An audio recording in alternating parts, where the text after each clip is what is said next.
very good. That's, very 21st century clap. All right, bit of mood lighting. Am I close enough to the mic here? Yeah, perfect.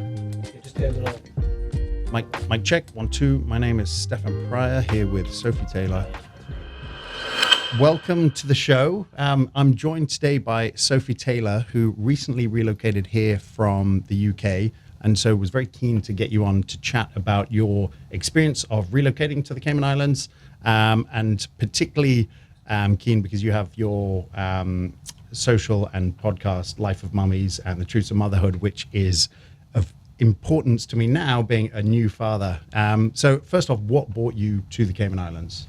So firstly, thanks for having me, and congratulations on becoming a new father, Yes. even though you're not that new. No, quite new. 7 months in, we're just about getting the hang of it. But but a baby is live and well, and mum and dad are, I think, thriving. Yeah, we're doing good, thank you. It's a whole new lease of life that you didn't know you needed, but For sure. don't know how you can live without it. It's mad, Yeah, isn't no, agreed.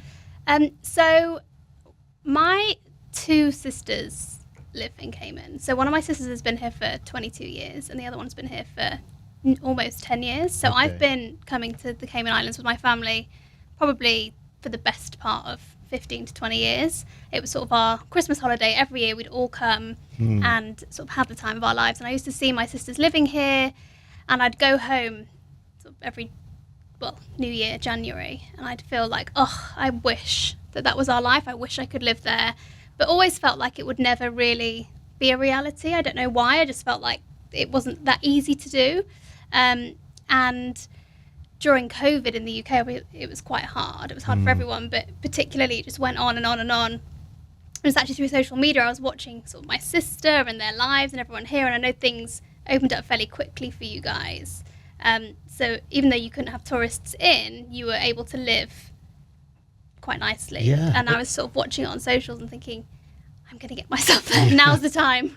I think that's it. I think, I've been here for 10 years, and it's very much business as usual. You get up, go to work, and it's a fantastic quality of life, but very conscious of friends back home that see, I don't know what it is, what I do, and it's a very active job that I have. I'm out and about, selling beautiful properties. And I think lockdown really emphasized that. You're right. The island was closed to, visitors from the outside, tourists. But actually, for those of us living here, it was fantastic. And it was a really, really special time. And I think that's exactly what you're referring to. So that was the linchpin. I just felt like, I know that you guys had that bit of lockdown that was quite harsh, Yes. probably worse than us. Like you it had was days you had very to go to the severe. supermarket, and if you didn't wear a mask, the police would come over and put one on you. Yeah. But once that reopened, ours just was like hell on earth. Yeah. I think I was isolating for about 7 weeks more with my kids. Everyone had COVID, one after the other after the other. And that was when I was like, get me out. And were you in a city? You're in London, or? So we're in Hertfordshire, so just Okay. outside of London. Yeah. And I think that's it. Life, even COVID aside, I think the rat race, the city life it's tough. It's tough going. And I think what happens with Cayman professionals coming here, generally, and this is a broad generalization, but people will spend their 20s to 30s, maybe even 35, 40s on that kind of treadmill, on that grind, and then kind of finally look up and realize, actually, I don't want to be doing this. I'm feeling burnt out. Have a bit of not quite a midlife crisis, but a realization. I think COVID definitely did that for a lot of people. People were forced to stop, slow down. Yeah. I think just reassess your life and think, is this where I want to be what I want to be doing? And so I think it was really healthy for that reason. That was exactly it. And for the first time, I was making decisions for our family rather than for other people. You get so consumed in other people's lives, what they want you to do. And I was like, wait a second, I want to jump in the phone and be there. I don't want to be here. I'll leave everyone behind. See you later. No, I'm going. fair. And then we just looked at it and started the process. And then within, kind of 6 months to a year, we were here. Yeah, okay. And I think a lot of people talk about, relocating, and certainly people that I deal with, they sometimes, it's 3 years out. It could be a 3-year process whilst they, sort of work transition, etc., sell their house, pack up life. But I think it's And it seems overwhelming at the time, and it's a lot of work to do. But I think, I mean, from your experience, once you're here, it's a no-brainer. It's extremely overwhelming, and especially we did it with 2 young children. Most Yeah. people that I know who live here, they got married here, or they got married then moved here, and then they had their children on the island. So taking children away from grandparents and friends and family is extremely distressing for everybody, and very overwhelming. But we didn't sell our house; we rented it. We rent here. We didn't know how we would find it. I wasn't saying this is it forever. I was saying this is just for now. It's an adventure. Let's go. Let's just live our lives, because we haven't been able to live our life for 2 years, and let's see where it takes us. And that's sort of what brought us here. Yeah, nice. Well, I'd say like I hold a lot of bias towards the island. I've been here 10 years. I think it's the best place on the earth. It's not perfect, island fever is a real thing, and there are certain inadequacies, but I think for what is on offer in terms of safety and lifestyle and weather and no salary tax, it's a fantastic place to live. So back onto the kids and the relocation process. Talk to me through that process, how you told your family and friends, and then the actual logistics of getting here. Well, it wasn't easy. No. I kind of started off by, we think we might possibly potentially maybe one day if, and then to get their reaction, it wasn't that great, I'm not gonna lie, and I don't think it's so much about us, it's just all about the kids. Like, they're our grandchildren, they're our niece and nephew, so it was hard at first, and I had a few friends, mainly those that lived abroad, that really understood, because they had done it themselves, and they were like, what an incredible opportunity, life's for living, take it, live for now, and all that sort of stuff. And then I had the friends that had grown up with my kids, and their kids were best friends, and they were like, what are you doing? How can you take them away from us? Yeah, how dare you? So it was very emotional, and I was just kept thinking like, right, I need to do it. And in terms of actually sort of getting a place at school here and moving the children here, my daughter was 2, so she just didn't know what day it was. She was coming on holiday. Literally, she didn't need any explanation. My son was 5, so he was obviously knew what was going on. He's like us. He loves the beach. He loves to travel. He actually asked me if he could build a bridge from England to Cayman so his friends could come over. But he was more than happy to come. Yeah, that's great. The school process is quite difficult because I don't know if you're aware, but there's huge waiting lists on a lot of the schools. You have to be really, really prepared if it's something that you want to do. A lot of the mainstream schools, even the locals, have their, the kids' names on waiting lists and can't get in. Yeah, we're there already. We have a 7-month-old and she's on all the school wait lists already. Yeah. But if you didn't know that, you wouldn't know to do it. My sister actually co-founded a school here called Footsteps, which is actually the only accredited beach school on the island, and it's fairly new. So luckily for us, she had a space. Yeah, that's fantastic.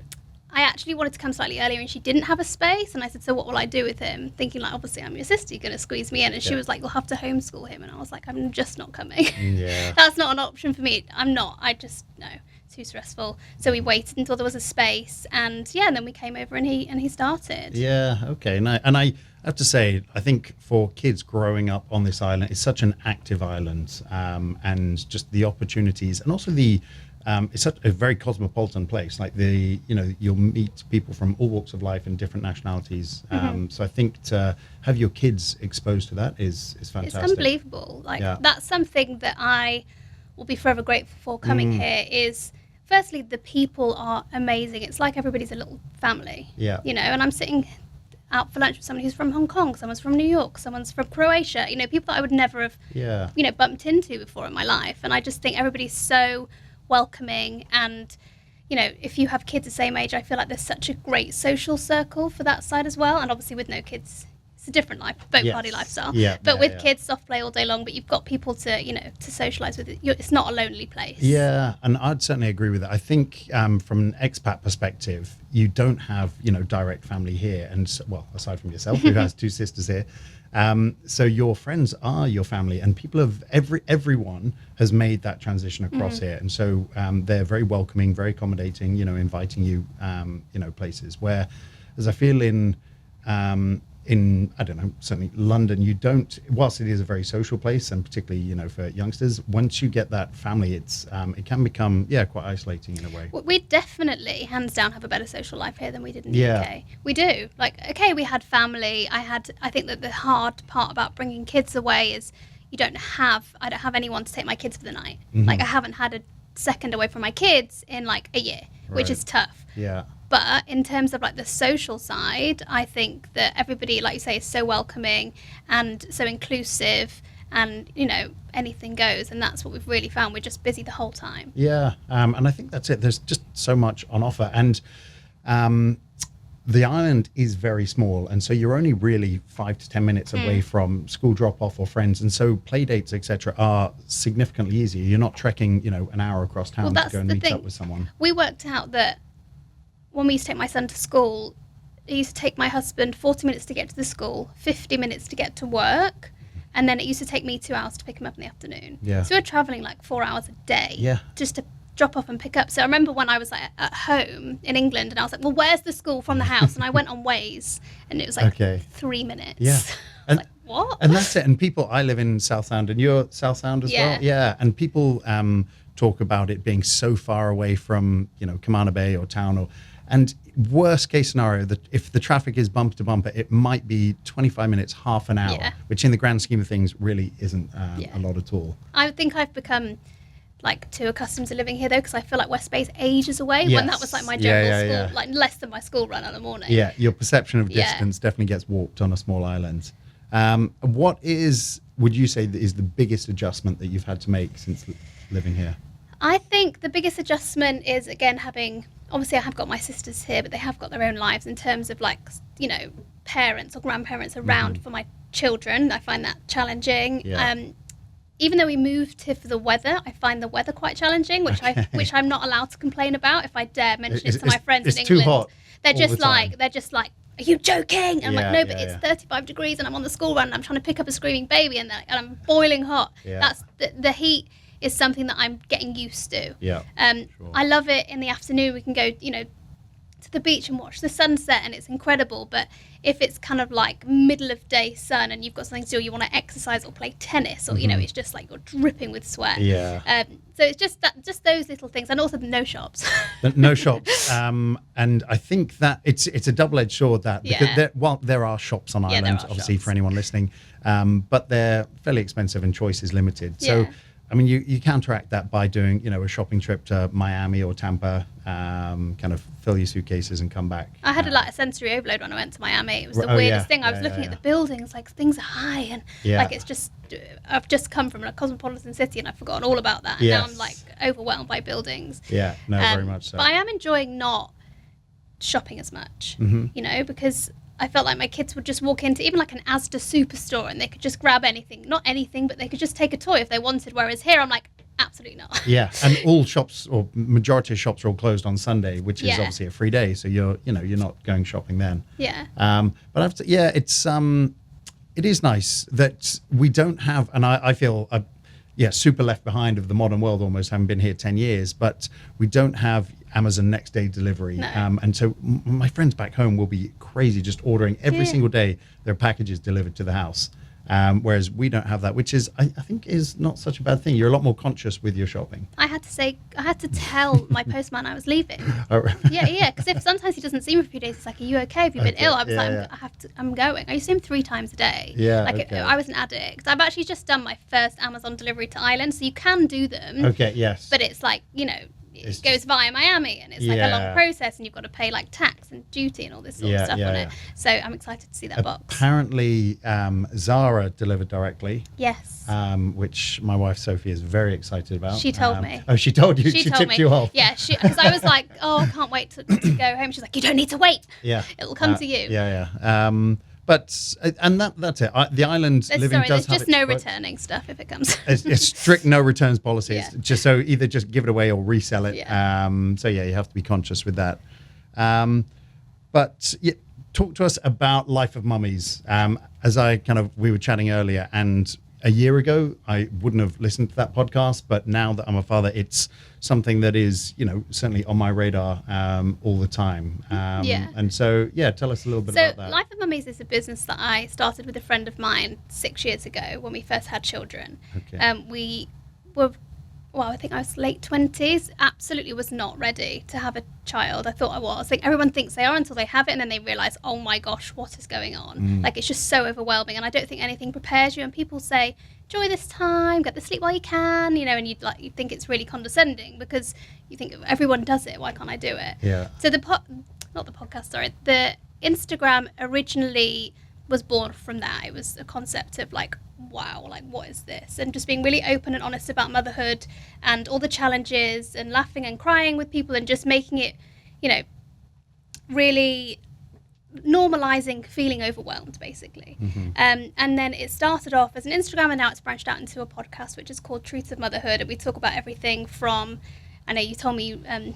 So there's one recently, and the title that caught my attention was "I resented my husband when we first had kids," which very much piqued my interests. And it's a real thing, for sure. Like the first, and everyone, to your point, everyone says, get your sleep whilst you can, and your social life is over, which actually used to really annoy me, and it annoys me even more now because a lot of some of it's true, but then also not.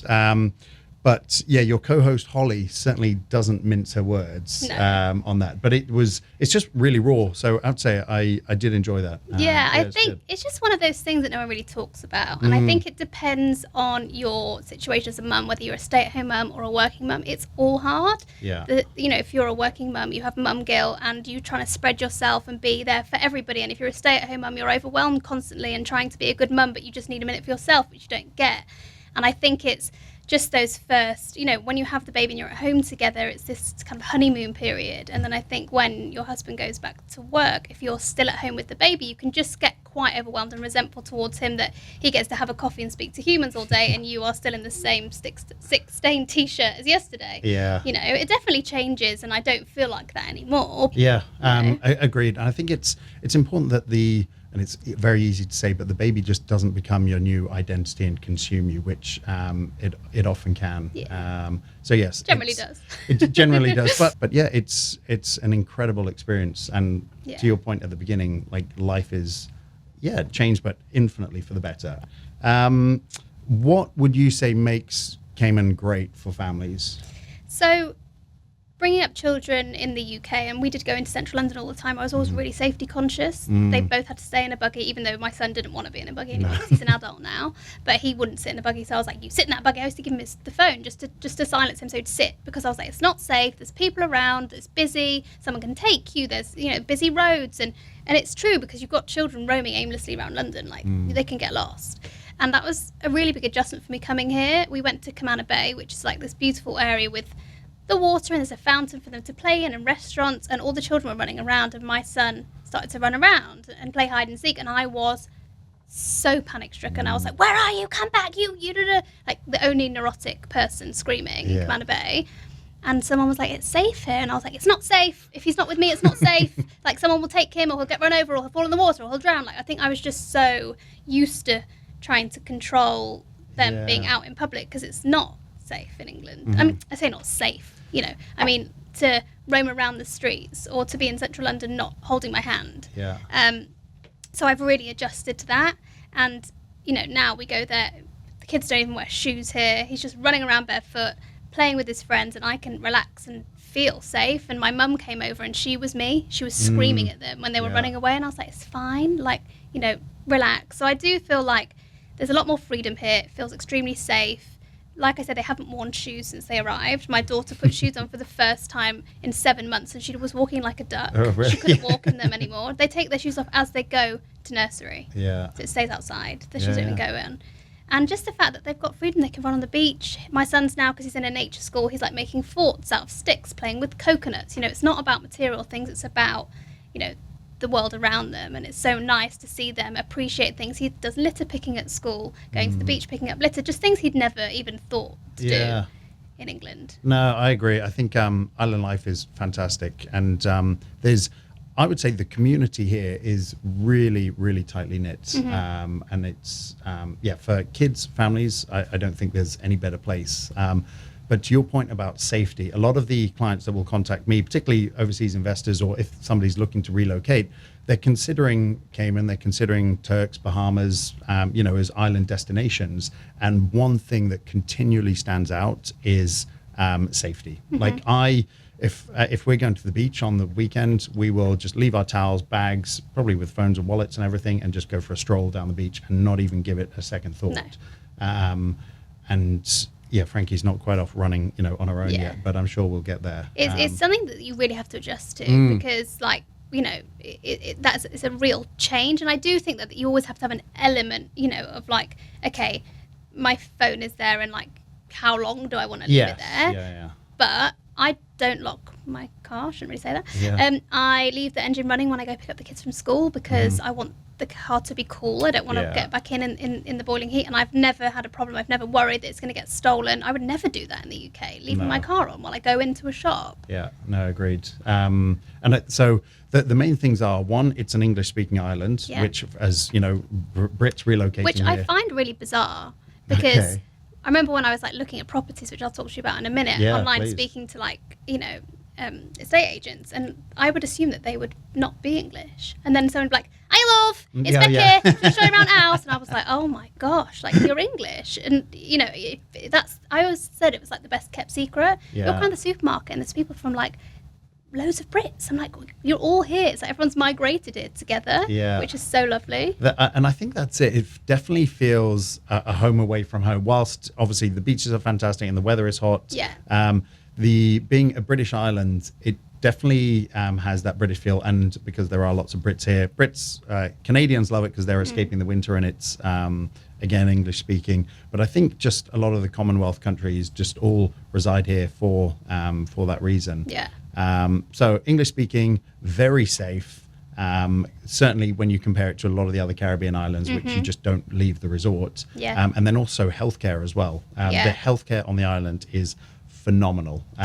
You pay for it with your insurance, but you get seen the next day, and anything that you need. I can't lie, I am really enjoying that. 'Cause at home it's like the NHS. It's just such a long waiting list unless you go privately, and I'm literally like, what am I covered for? Yeah. Okay, I'm like, okay, great. Like 10 physiotherapy sessions I've got really bad. Like back, I'm going to go and sort it out, and Yeah, and if you've got sessions left up for the end of the year, you think, right, better use those up, and sort of you're actually far more proactive about your health instead of waiting 100%. until you're on death's door to go and see the doctor or whoever it is, the physician. What advice would you give to other people looking to relocate to the island? So my advice would be, if you're coming with children, check the spaces in the schools before you sort of come over, or before you have like a start date to start work. Just make sure kids can go to school if they're of school age.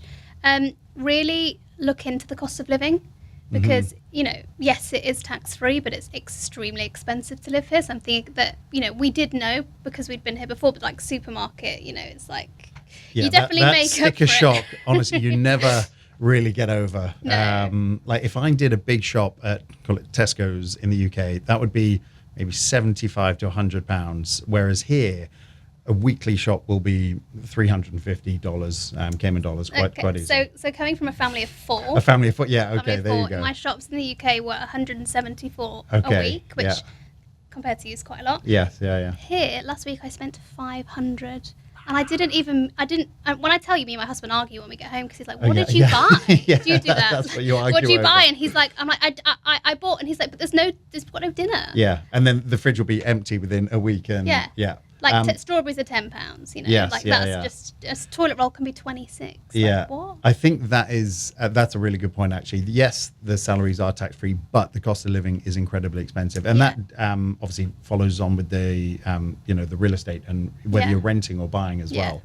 But I actually found the process of renting really easy. Okay, here, nice. Because I work in social media, so I'm apart from the fact that I work and I'm constantly on it all the time, looking at everything, like to know what the trend, the latest thing. I want to see what's there first. Yes, and I was following Property Cayman from being in England, and me and my husband used to send back and forth, like the houses we like this, we like this, we like this, and then we would contact an agent who would take us around on FaceTime. Like, it was such an easy. So this was during the COVID sort of era. Yeah, okay, got me through COVID. Okay, yeah, nice. Yeah, so like before we came, so we would message an agent on Instagram. She would go to the property, show it to us, on FaceTime. Yeah. And that's how we got the house that we're in, because an agent FaceTimed us and we saw it and we took it. Yeah. So it's actually a really easy process. Yeah, that's great. I love that. In terms of the rental perspective, what would you sort of suggest to anyone relocating here? That was so easy on the tip of my fingers. People don't want to search, they don't want to spend their time, they don't want to traipse through websites. I was just in bed looking through, like, for example, your Instagram or loads of different Instagrams, and, you know, we were looking at properties, and obviously now you show, like, you have video, so you show around the property, which is great. So I would say kind of decide where you want to live first, which is quite tricky when you don't know what is here. But do your research. I mean, we picked South Sound because we're close to quite a few lovely beaches. We go to, is it Consuelos? I can never say Consuelos Beach, but what would I... as in Surfers Beach there? Yeah. Okay. So, like, I refer to it as Surfers Beach, but they rebranded it. I know, it's very strange. Everyone says Surfers and then I don't know what they're talking about. Consuelos Beach. So we go there like literally every single Friday and have pizza on the beach with the kids after school. And, you know, we're 2 seconds away. We're really close to the schools. We're close to, you know, Hurley Supermarket. So we loved that location. We kind of knew it. So pick your location and then I guess just start looking online and then contact, you know, someone like yourselves and just get an online viewing. And I think that's it. The reality is the island is so small, and if you're relocating here and your kids are at school, for example, you're probably only going to want to be, due to, you know, school proximity, along the 7 Mile corridor, maybe some elements of West Bay or South Sound. And again, that's a broad generalization, but the island is so small. But I feel as though the quality of rental properties available is fantastic, and they all come fully furnished by and large, so you don't have to go fitting somewhere out. And if you want to move after 12 months, it's a rental. You haven't, you know, specifically bought furniture for it, you can move. But I think a lot of people will end up, you know, they come here for a year or two just to try it out, and then before they know it, 5 years has gone past, and they're like, actually, we really like this place. We're going to consider buying. That seems to be everybody's story. We came for 18 months. We came for 2 years. We were just coming for a minute. But we'll have to see where that leads for us. And I think it's because just the quality of life is so fantastic. And we've been living here. We're both drinking the Kool-Aid. But I've had friends that, you know, they've been here for 6 years or whatever, and they think, let's try somewhere else. They'll go to Dubai or even back to England. And within 12 months, they're back here. They're like, that reaffirmed what we already knew. But we're back for good now. I think you always as well, like, have a what if at the back of your mind, like, would that be better? This was so good, that must be as good or better. But I do think that the sweet spot about Cayman is that it's just so effortless. That's what I love about it. Like, to make a plan in the UK, it's like a real thing, you know, whereas here you can just rock up to the beach at 5 o'clock and so will 10 other people, and then you've got like an amazing night of like watching the sunset, having a drink, the kids running around. Like, it's just not a lot of effort needs to go into it. And all just 5 minutes away from home. No, I love that. A few rapid fire questions for you. What kind of local company or individual do you think kind of deserves a shout out? So I'm going to pick 3. Oh, okay. Go on then. Number 1, a good friend of mine, Lance, runs a company called Icon Fitness. He's a personal trainer, and they've just got like a gorgeous new gym that he's like literally worked his arse off, and I think he's What's amazing. His surname? Is it Lance McField? Yes. Okay. Yes. Yeah, I've heard of him. Footsteps, the nature school, just because my son has literally comes out of school, like, it makes me want to cry, like beaming, and he's just excelled so much. Love that. And also Little Angels, which is a store in Cayman Bay that does like really gorgeous kids wear stuff. I get all my kids stuff from that, and I also do the socials for them. So I you do? Nice. Okay. Give them a plug. Nice. We already kind of covered this one. Best area to live on the island? South Sound. Or 7 Mile. I feel like if I didn't have kids, I would live on 7 Mile Beach. Yes. And if budget permitted. I mean, if I was a multi-millionaire and I didn't have kids and I had a yacht, I'd live on 7 Mile Beach. Yes, agreed. But South Sound for families, I would say. I think it's more tailored towards families. But 7 Mile Beach, there's a reason it's the most expensive real estate on the island, because it is just beautiful. The water is crystal clear.